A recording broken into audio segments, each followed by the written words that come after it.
నమస్తే తెలంగాణ వార్తాపత్రికలో మనకు కనిపిస్తున్నటువంటి మెయిన్ హెడ్లైన్స్ ఇక్కడ చూడొచ్చు. జైల్లో ఉంచాలని ఎందుకంత ఆరాటం? ప్రభాకర్ రావు కేసులో రాష్ట్ర సర్కారుకు సుప్రీం సూటి ప్రశ్న. మధ్యంతర బెయిల్ మార్చి 10 వరకు పొడిగింపు. ఇరాన్ వైపు అమెరికా యుద్ధ నౌకలు. దక్షిణ చైనా సముద్రం నుంచి పశ్చిమాసియా వైపు కదులుతున్న యుఎస్ఎస్ అబ్రహాం లింకన్.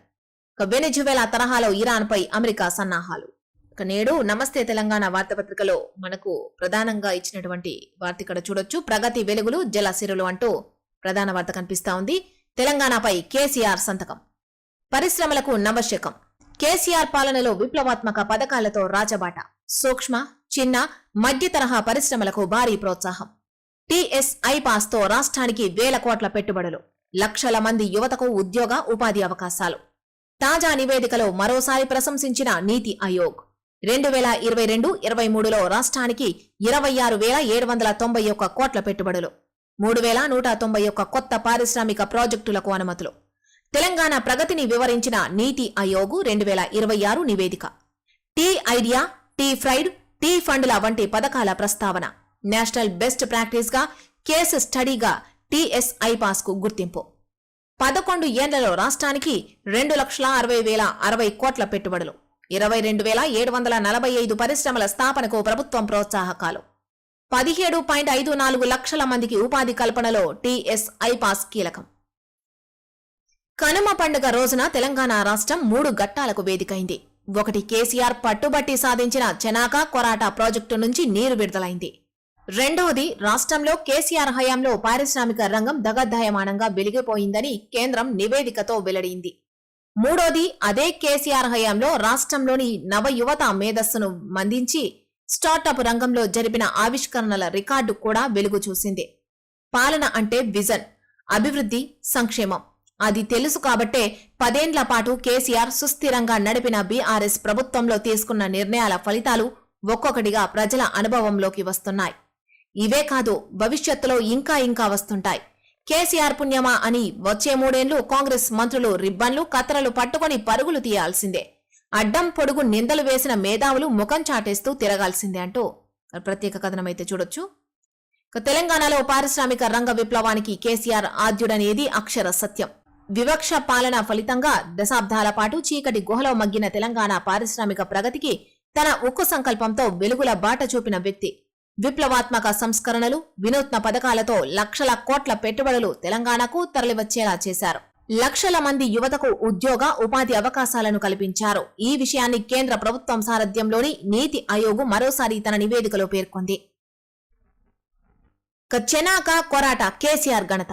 బీఆర్ఎస్ హయాంలోనే ప్రాజెక్టు పూర్తి. అసెంబ్లీ ఎన్నికల ముందే ట్రయల్ రన్ సక్సెస్. తీరనున్న నల్లరేగల్ల దాహార్తి. 60,000 ఎకరాలకు నీళ్లు. లోయర్ పెనుగంగా ఆయకట్టుకు మోక్షం. గత ప్రభుత్వంలోనే సదర్ మ్యాట్ కంప్లీట్. 2017లోనే ప్రాజెక్టుకు హరీష్ రావు శంకుస్థాపన. కట్టింది కేసీఆరే అయితే Congress ribbon cutting. Chanaka Korata Sadarmat కు రేవంత్ స్విచ్ ఆన్. బీఆర్ఎస్ సర్కారు స్టార్టప్లకు కేర్ ఆఫ్. 10 ఏళ్లలో తెలంగాణలో 10,804 స్టార్టప్లు.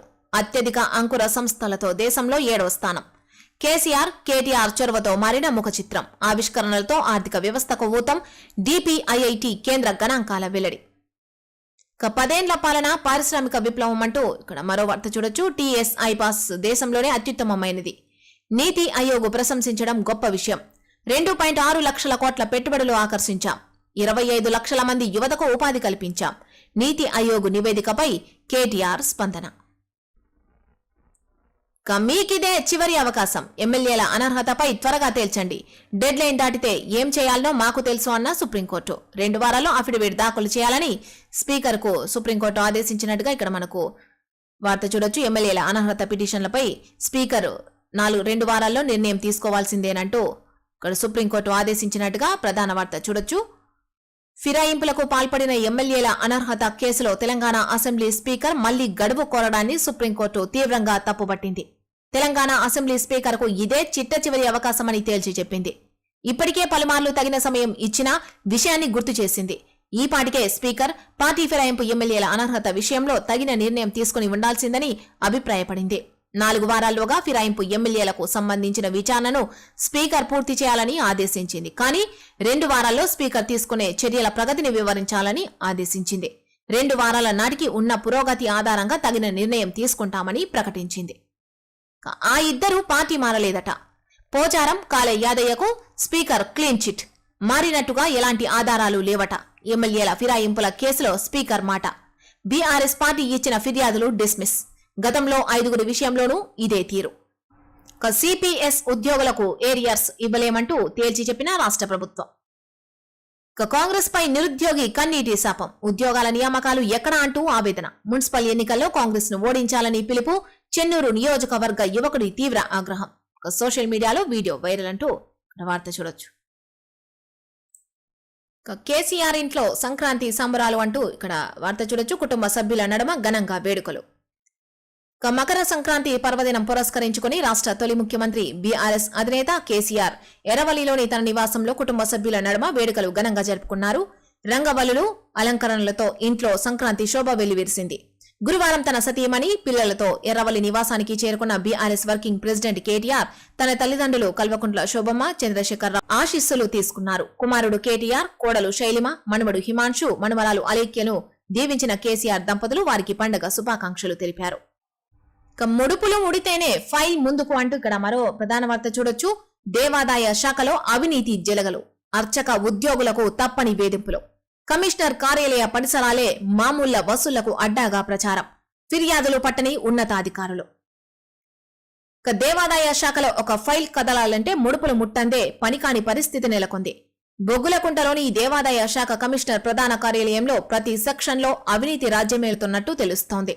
ఒక భూమికి సంబంధించిన సర్వే రిపోర్ట్ ఇవ్వడానికి 1,50,000 డిమాండ్ చేసి వారం రోజుల క్రితం ఎండోమెంట్ ఇన్స్పెక్టర్ కిరణ్ 50,000 తీసుకుంటూ ఏసీబీకి చిక్కాడు. రాష్ట్ర వ్యాప్తంగా దేవాలయాల అర్చక సిబ్బందికి సంబంధించిన ఫైళ్లతో పాటు పనుల విషయంలో పలువురు ఈవోలు ఇదే రీతిలో వ్యవహరిస్తున్నారని విమర్శలు వినిపిస్తున్నాయి. ఫైల్ కదలాలంటే రాష్ట్ర వ్యాప్తంగా 686 ఆలయాలు దేవాదాయ శాఖ పరిధిలో ఉన్నాయి. ఆ ఆలయాల్లో పనిచేస్తున్న అర్చక ఉద్యోగులకు సంబంధించిన ఎలాంటి ఫైల్ కదలాలన్నా ఒక్కో టేబుల్ కు ఒక్కో రేటు ఫిక్స్ అయి ఉన్నట్టు విమర్శలు వినిపిస్తున్నాయి. ఓవైపు ఎండోమెంట్ ఇన్స్పెక్టర్ కిరణ్ ను కమిషనర్ కార్యాలయంలో ఏసీబీ అధికారులు పట్టుకున్న సమయంలోనే ప్రధాన దేవాలయాలకు సంబంధించిన వ్యవహారాలు చూసే ఒక ఉద్యోగి ఉత్తర తెలంగాణలోని ఓ ప్రధాన ఆలయానికి సంబంధించిన ఉద్యోగి ఫైల్ ను మరో సెక్షన్ కు పంపడానికి 10,000 తీసుకున్నారని సమాచారం. కార్యాలయం వెనుక వైపు ఉన్న హోటల్లో తనకు నమ్మకమున్న మరో ఉద్యోగి ద్వారా ఆ సీనియర్ అసిస్టెంట్ డబ్బులు తీసుకున్నట్టు గుసగుసలు వినిపిస్తున్నాయి.